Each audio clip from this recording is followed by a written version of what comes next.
Hey folks, it's Mr. Woodward talking in this video about key terms when describing motion. We're going to look at four specific terms: position, displacement, velocity, and acceleration, which all happen to be vectors. So first, what is a vector?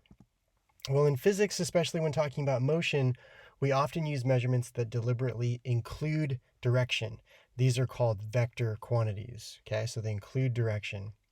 So a vector is a quantity that includes both magnitude, how much, that's usually how we're talking about measurements, right? 3 feet or $4 or 50 degrees, that's the magnitude.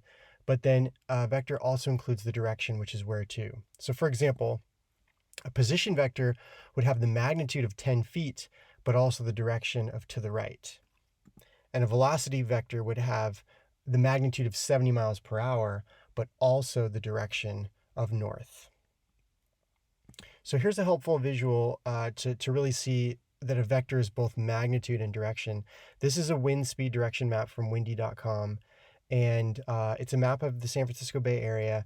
And so first of all, the colors represent the speed of the wind in different places. So over here on the left, we get this orangish color, which is actually the color for a higher speed.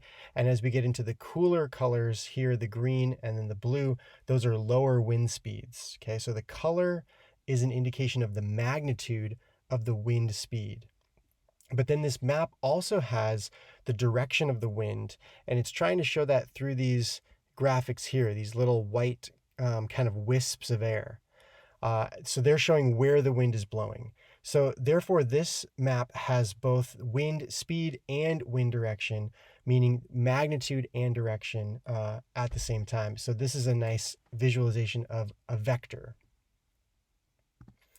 So the most common vectors that you will need to understand when discussing the physics of motion are position, displacement, velocity, and acceleration. And so let's start with the first vector called position.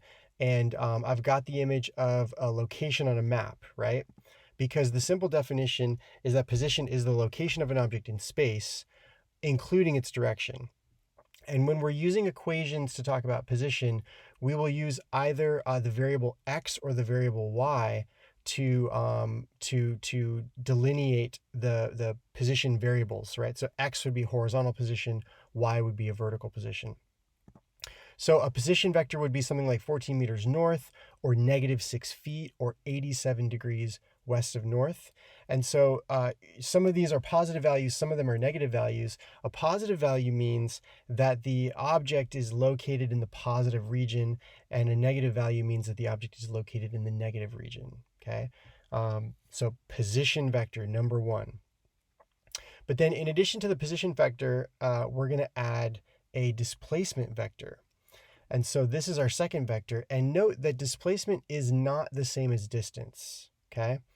Distance is how far you travel, and that's what this line is showing here, how far you travel.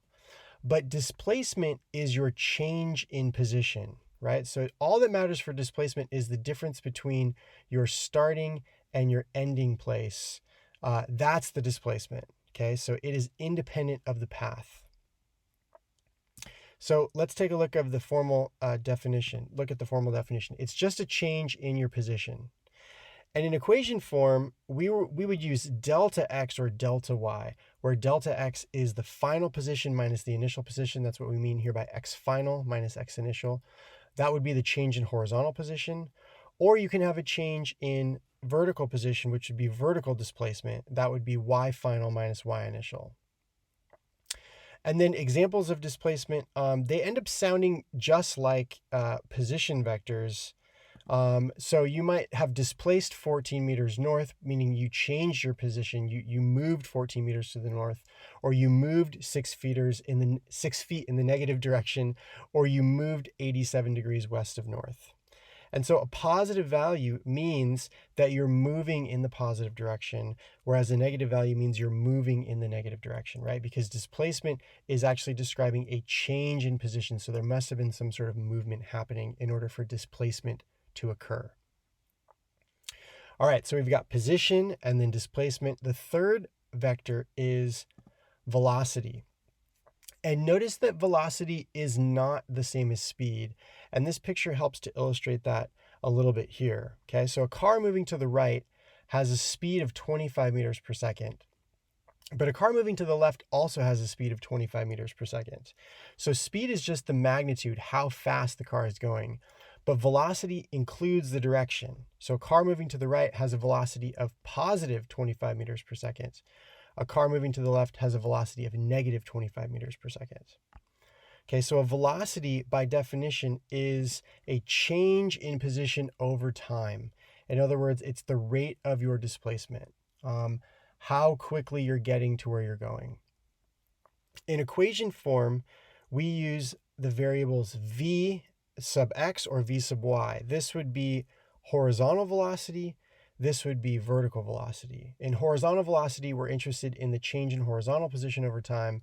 In vertical velocity, we're interested in the change in vertical position over time. Okay, so change in position over time.